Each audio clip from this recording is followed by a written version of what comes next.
In this emotional and true-to-life storytelling video, a poised and powerful black woman finds herself at the center of a racially charged encounter with a police officer. What begins as a routine drive home turns into a harrowing scene until one shocking discovery shifts the entire narrative. Watch as Special Agent Nia Caldwell uses her strength, training, and unshakable dignity to stand tall in the face of injustice. The sun had barely started its descent over Charlotte, North Carolina, when Special Agent Nia Caldwell left a federal courthouse downtown. She was dressed in her usual sharp style: black slacks, ivory silk blouse, and a blazer draped across her shoulder. Her heels clicked confidently against the marble floor as she exited the building, passing through the metal detector with a respectful nod to the security guard she knew by name. Nia was elegance personified, composed, brilliant, and unflinching. Her mahogany skin glowed in the golden hour light. As she walked to her car, a sleek black 2023 Audi Q7 SUV, she checked her phone. A message blinked from her supervisor. "Great work on the Martinez file. Take the weekend. You've earned it."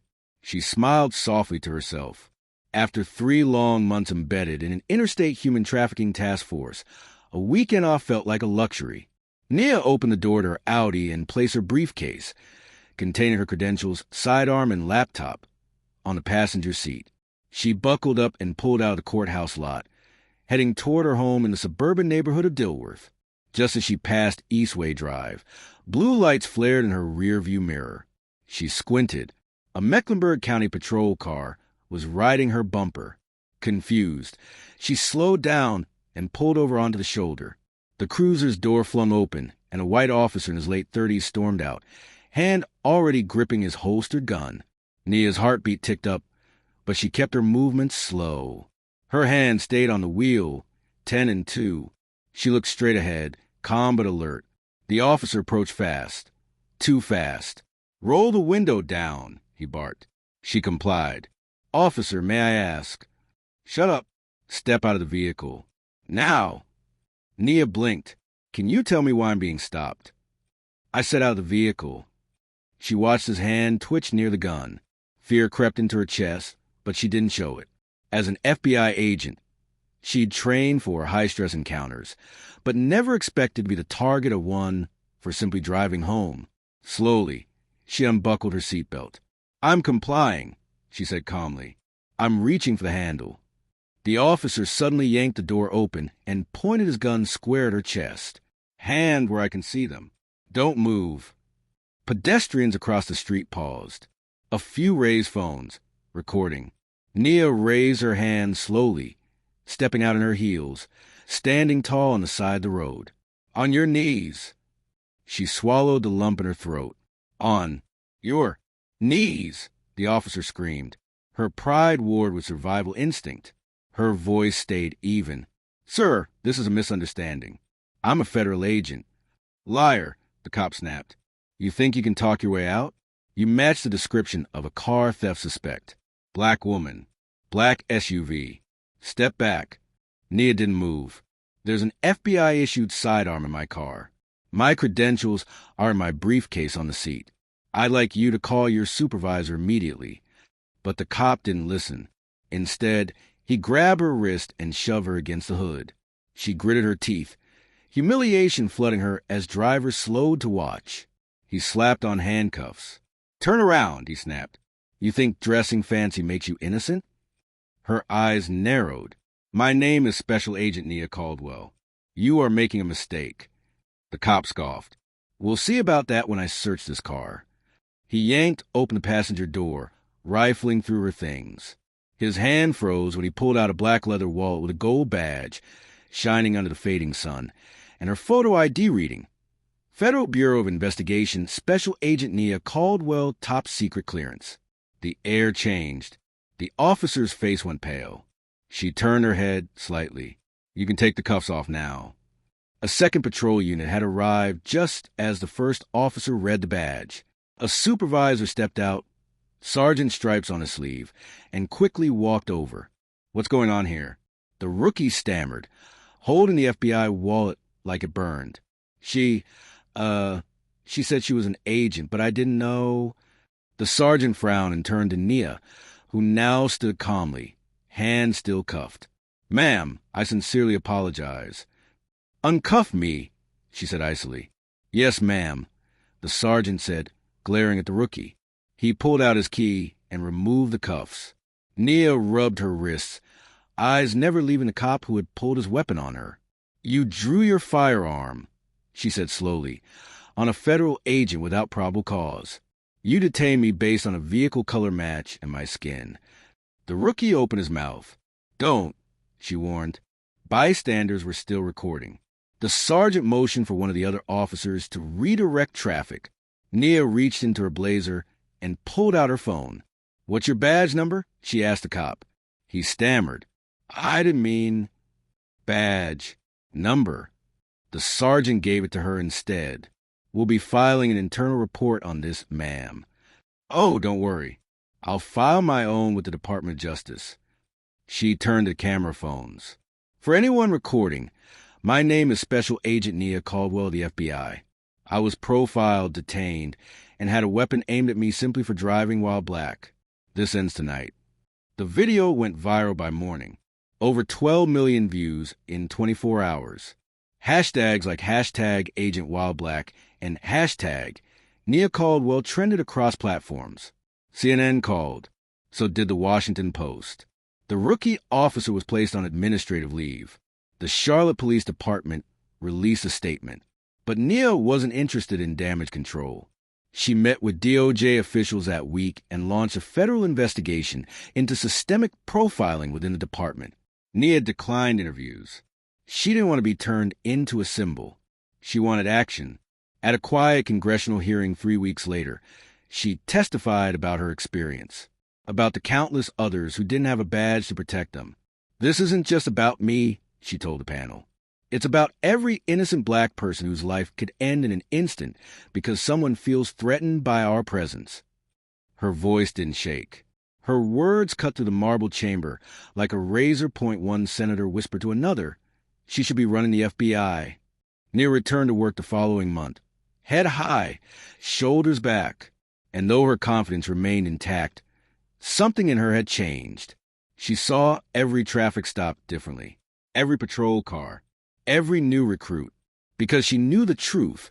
Dignity, success, intelligence, and grace didn't shield black people from prejudice.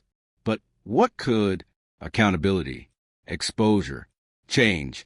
The next time a black woman was pulled over for a routine stop, maybe, just maybe, an officer would pause and remember her name. That it had been 2 months since Nia Caldwell was wrongfully detained at gunpoint by Officer Brent Lawson. In that time, she'd made no public appearances, declined every media interview, and focused entirely on doing what she did best, pursuing truth through proper channels. But behind closed doors, her efforts were seismic. Nia had personally met with representatives from the Department of Justice's Civil Rights Division, filed an official complaint, and submitted a trove of evidence, not just of her incident, but of at least 23 other racially motivated stops committed by the same officer over a 4-year span. Her team cross-referenced footage, body cam logs, and complaints that had mysteriously gone unresolved. She wasn't just defending herself anymore. She was going to expose a pattern, and she wasn't alone. The DOJ launched a federal probe into the Charlotte Police Department's traffic stop policies. A task force was formed. Nia was quietly asked to serve in an advisory role. Meanwhile, Officer Lawson was no longer on administrative leave. He had been formally suspended without pay, pending the internal investigation. Yet he hadn't apologized. Not to her, not to the public. He called it a misunderstanding. That made Nia's blood boil more than the initial encounter. The backlash was growing louder. Protesters marched outside the department. Local clergy organized vigils. Bystander video had turned Nia into an unwilling icon. She hated that. She didn't want to be a hashtag. But the truth was, she was fighting a battle too many had died in without ever getting justice. One afternoon, she stood before a crowd at a youth criminal justice seminar, looking into the faces of young black girls in blazers, sneakers, and curls. "I never thought my badge would have to protect me from the very people I once collaborated with," she said into mic, "but it did. And that's the story we're going to change. together. The applause was thunderous. The day finally came. It wasn't a courtroom, but a packed municipal chamber where Officer Lawson was summoned to testify before the Police Review Commission and senior officials from the Justice Department. Nia sat calmly in the first row. Her FBI colleagues were there, too, stone-faced and silent. Lawson looked different. Smaller. Sweaty. His lawyer spoke more than he did. The commission presented surveillance videos, public complaints, and statistics. 92% of Officer Lawson's discretionary stops involved black drivers. His defense? Coincidence. High crime areas. But the room wasn't buying it. Then Nia was called to speak. She walked up slowly, poised in a navy pantsuit, FBI lapel pin gleaming under the lights. She faced the room, not Lawson, and read from her prepared statement. You pointed a loaded gun at a law-abiding citizen without verifying a single piece of evidence. You humiliated me for fitting your idea of a criminal profile. But what you didn't know is that I've spent 12 years protecting this country from threats, foreign and domestic. I never imagined that one of those threats would be standing behind a badge on a North Carolina highway. The silence was electric. She looked Lawson in the eyes. You didn't freeze when I was scared. You froze when you were caught. 3 weeks later, the commission concluded its investigation. Officer Lawson was terminated from the Charlotte Police Department. His case was referred to the DOJ for potential civil rights violations.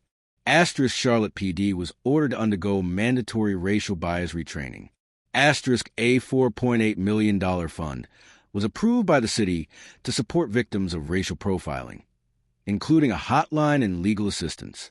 More importantly, a federal bill, the Caldwell Reform Act, was introduced by a group of bipartisan lawmakers inspired by her story.